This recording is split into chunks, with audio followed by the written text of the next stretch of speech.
Hi everybody, my name's Angus and I'm the new Program Manager for the Rough Edges Cafe at St John's Community Services. There were a few periods in my younger days where just family issues and some family breakdown that led me to having unstable housing, particularly in my kind of late teens, early 20s.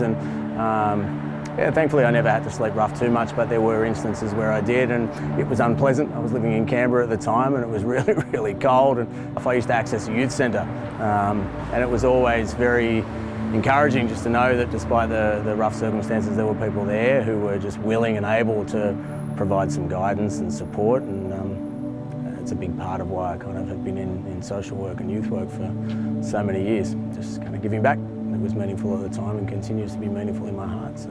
I've been a spiritual guy most of my adult life. I followed the Buddhist teachings for about 15 years and I found them helpful to a degree, but my sister, who had a very complex life of alcoholism and poly-drug use and diagnosed paranoid schizophrenic after being hit by a train at 14 years of age. She passed away last year and I just realised that the teachings of the Buddha didn't do anything to mitigate against the grief that I was experiencing.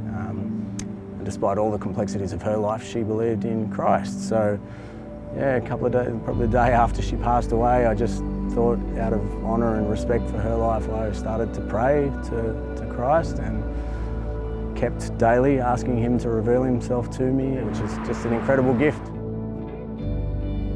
My sister, she very much would have been the type of person, you know, who would have really benefited from linking in with the community at Roughies. So it does feel like coming back full circle and honouring her life as well.